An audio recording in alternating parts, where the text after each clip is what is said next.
Hi, this is Gurgthock from Elitist Jerks.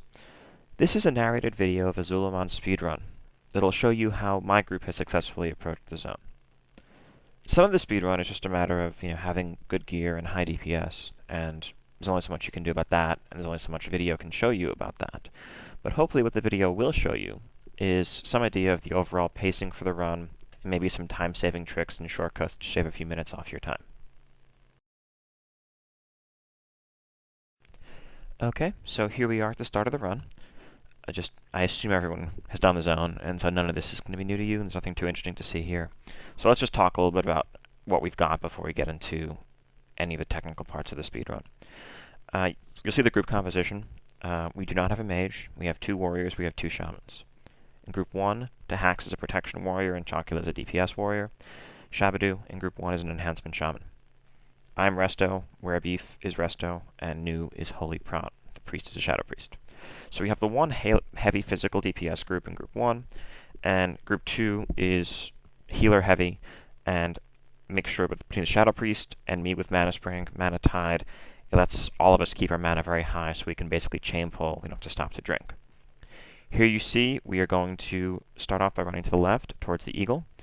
Jump off as soon as you can so you can mount up. There is a patrol that we just passed on the right there. Sometimes that'll be in your way, and you'll have to kill it. This time it wasn't, so we just ran past it. We'll get it as we go back for the bear later.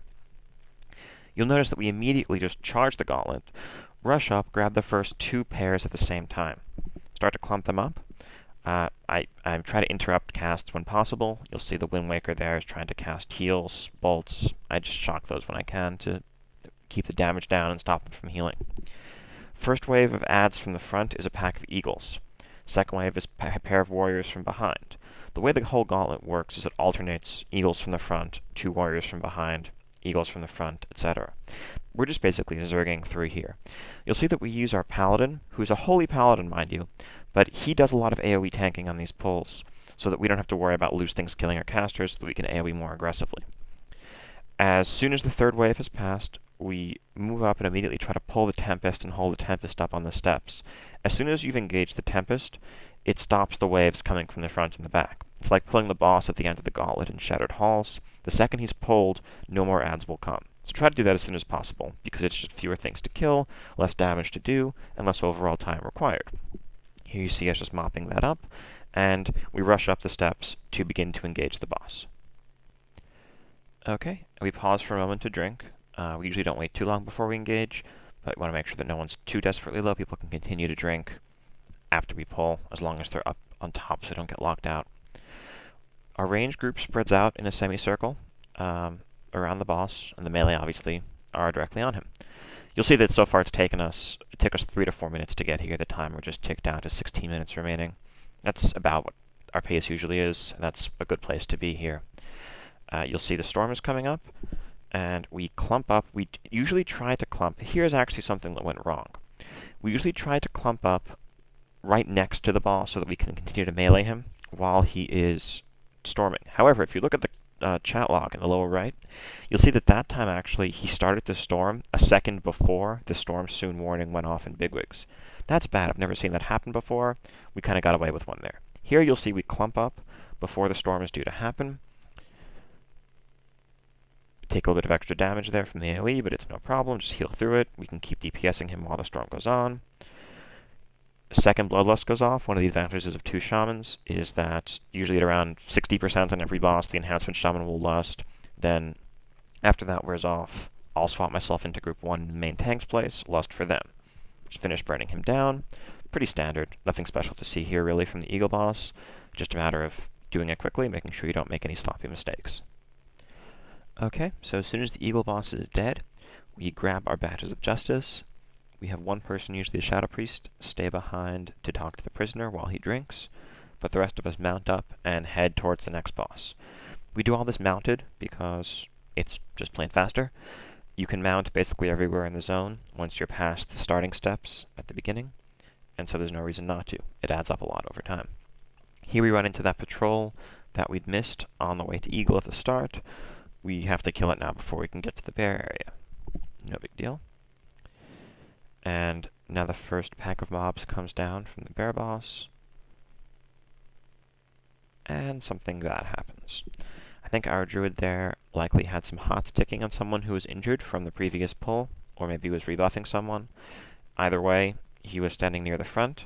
He did whatever to get aggro as those mobs were running down, and they splattered him before the tanks could peel them off. That's something to always watch out for on basically all the pulls in the zone. Normally, you're not doing what you might while clearing an instance when you're doing one of these speedruns. You're not stopping after every pull to drink, eat, top off anyone who was injured, rebuff anyone who's missing buffs. You're just doing it on the fly. You do it all on the run. You don't stop. As soon as a pull dies, you move on to the next one. So sometimes that means that you are healing, you are buffing, you're doing things that generate aggro as a new pull is coming in. Be very careful about that, not to do that as a healer or a buffer when there are mobs coming in that aren't yet tanked, because you can easily pull aggro and die before anyone can react, and even if you're overgeared for the zone, losing a couple healers at the start of a pull is possible to wipe to trash. At best, you're still going to have to stop and res those people after the pull, and that slows you down. There's a lot of focus on the bosses in the zone and how to refine your strats to each of the bosses, but if you're losing people on trash, you're going to have a really hard time meeting the deadline for the speedrun. One of the big things that made the difference for us as we perfected our approach to the zone over the first couple of runs was really just cleaning up the trash. And at this point, going through the zone, we have hardly any deaths on the trash as a whole, usually 2 or 3 for the whole clear. And in general, speaking of dangerous trash pulls, in my opinion, actually, these bear riders are among the most dangerous trash in the zone, along with the scouts that patrol the Dragonhawk Gauntlet, mainly just because they have this AoE stacking debuff that increases all damage taken, and if the 2 bears get close to each other, and they stack the buff twice on the same tank, even a tier 6 geared, overgeared tank for the zone can easily get 2-shotted by a couple of the mobs, and if you lose one of your tanks on these pulls, things are not going to go well. So always make sure that you immediately separate things out. Also, I'll take this moment just to mention what we do in terms of marking. Our main tank marks the pulls on the fly. He just quickly marks 1 or 2 mobs, and it's understood that he's going to get the marked ones. Anything that's unmarked, our off tank will pick up.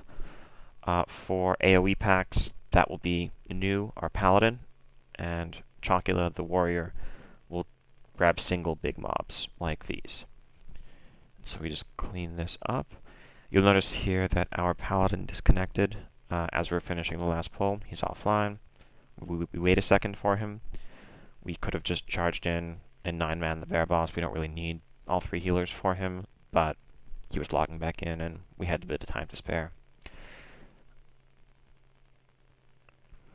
Okay, bear boss. If you are seriously approaching doing a ZA speedrun, the bear boss probably doesn't hold any great mystery or challenge for you.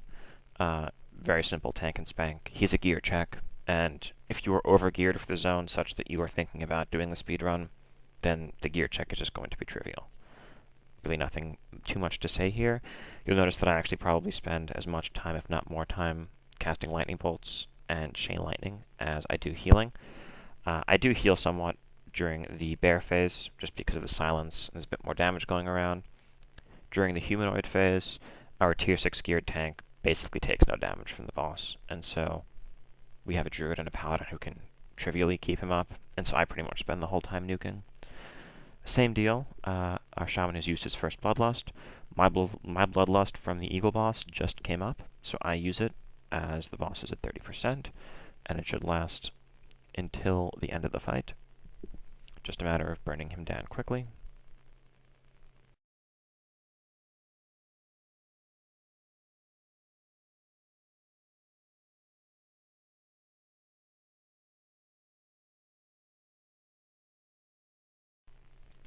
Okay, as with the eagle boss, as soon as the bear boss is dead, people grab their badges of justice and need or greed any loot for disenchant or whatever, depending on if anyone needs it. And we rush ahead to the Dragonhawk Gauntlet. I should have mounted up here. I forgot to until now, but not the end of the world. As soon as we're all here, we start by rooting the scout. Our druid casts roots, then we charge in, stun it, and burn it down. Make sure it doesn't get anywhere near the drums. Go ahead, mark the next pack. Watch out for the flame casters. The Flamecasters need interruption, and they need to have their haste purged or spell stolen. Now, what happened there with this scout? We rooted the scout, but the root broke almost instantly, and the scout got away and got to the drums.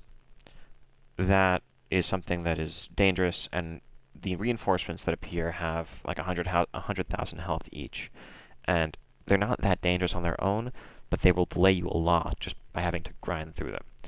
So be extremely careful of the scouts. Always keep your eyes open for scouts. Kill them before they get to the raid. Don't let them wander into you, and don't root them or CC them when they're near drums.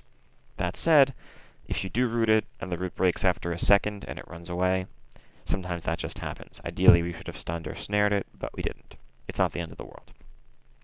Again, we mark scouts as they come up, and a scout spawns and patrols right into the raid by surprise. We kill it. A new scout spawns and patrols right into the raid.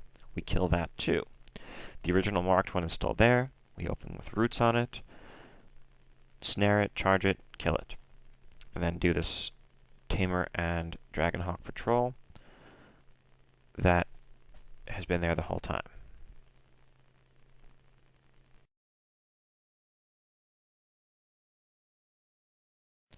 Okay, as we finish off that pull, we take a sharp left and hug the left wall. Keep an eye out for the hut to your right, and hey, a scout just spawned right there, and we root it and burn it down.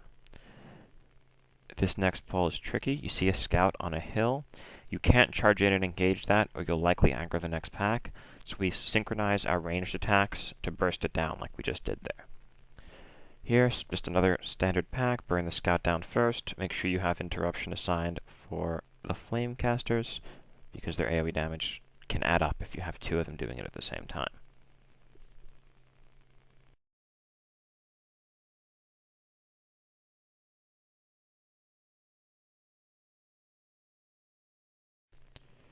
Okay, as that pack dies, we can continue to hug left. Keep an eye out for a patrol that comes right through this area and up the steps. We'll see it in a bit. If it's here, you can either engage it or you can wait a few seconds for it to pass by.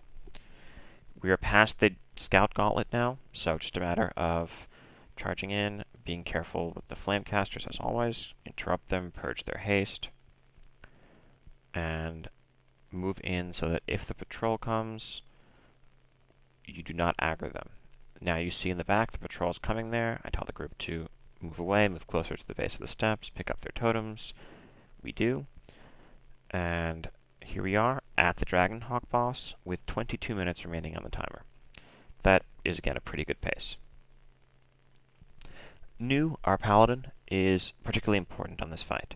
We have him wear a hybrid set of tank gear and fire resist epics for tanking the Dragonhawks. He's not a prot Paladin, he's holy, but you can do the job just fine for tanking a bunch of weak-hitting adds. We move him into group 1 so that I can give Tranquil Air to my group without interfering with his ability to hold aggro. Mark one of the hatchers as they both come up, and burn down the unmarked one, leaving one marked hatcher up whose progress we can keep track of because he's marked. The Paladin goes to that side and starts to get AoE aggro on the hatchlings that spawn. Most of the rest of the raid tries to single target them down to thin the pack out before too many come out. It makes it easier to keep track of them and hold aggro on them later on. Firebombs happen, we spread out, top-down camera views so you don't stand in a bomb. As soon as the one hatcher has finished hatching one side, the same hatcher from the start will walk over to the other platform and hatch the entirety of that platform. Our Paladin is ready, picks them all up, we AoE them down aggressively, fire elementals. And it turns out that our Paladin, despite being an excellent healer who's been with us from Serpent Shrine through Illidan, is actually a noob. And he stands in 3 firebombs and dies instantly. Fortunately, we have killed enough of the Dragonhawks that we can just mop them up. If that had happened on the prior firebomb wave, that actually might have gone pretty badly. Fortunately, it didn't, and so we just kind of laugh at him. We don't really need his healing to finish the boss, so we save the battle res that we do have in case it's needed later on in the zone as we proceed to mop up the boss. Nothing really fancy here, just a matter of dodging the firebombs, staying spread out so the breath doesn't do too much damage, and if you've made it this far, the fight's pretty much over. Just a matter of cleanup.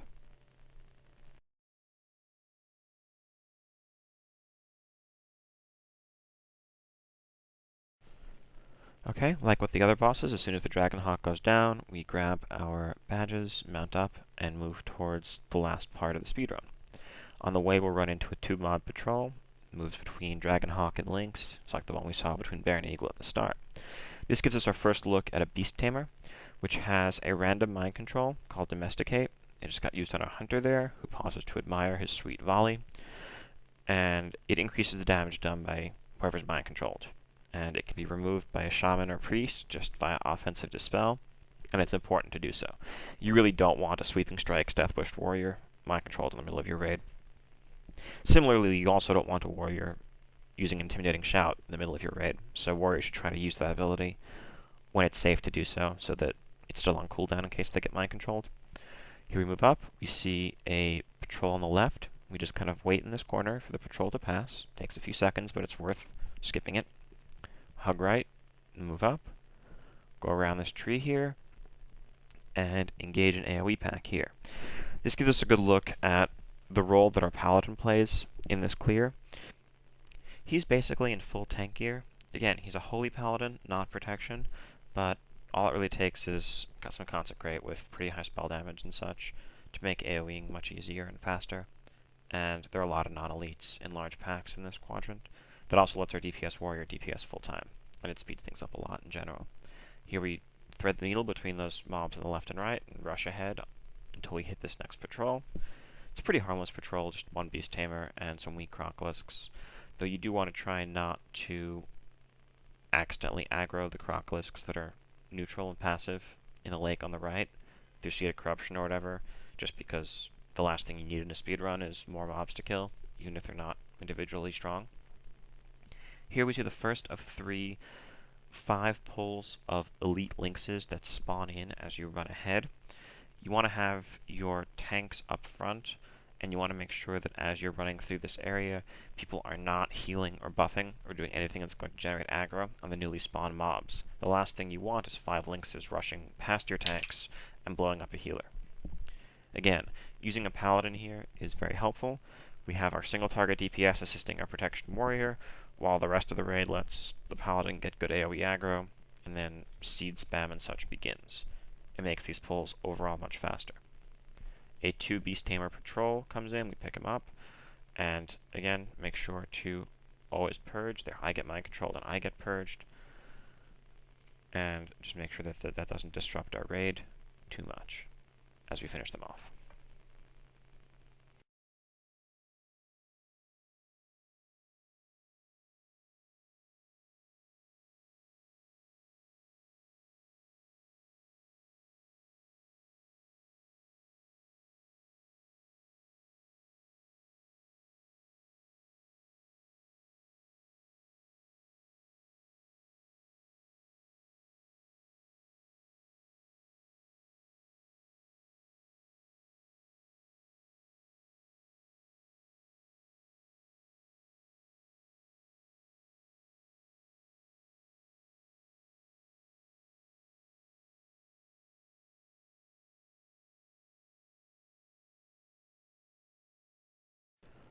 Alright, and here we arrive at the entrance to the Lynx's Temple. We only have a few pulls left between us and the last boss.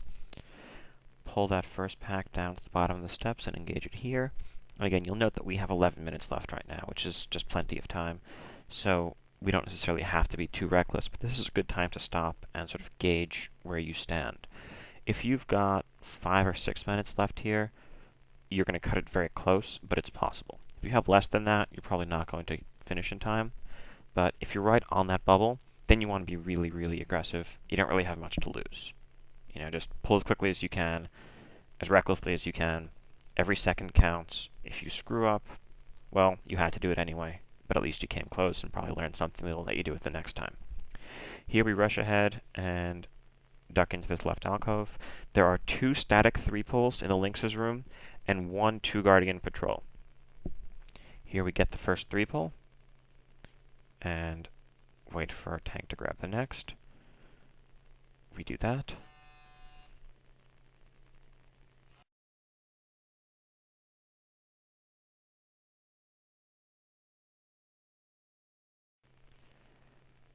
Alright, and as we finish that second 3 pull, we get the Guardian 2-pull patrol that was passing by. Basically, you want to see where that pull is as you enter the room, and whenever it comes past, get it, even if you're fighting other mobs at the same time. You don't want to find yourself having to wait a minute for it to come back around. So it will come by, it'll either be there at the start, or it'll come by while you're clearing the first pack of 3 or the second pack of 3. Whenever it does, be ready to grab it. It's just 2 Guardians, it's a very simple pull, but you don't want to let it delay you.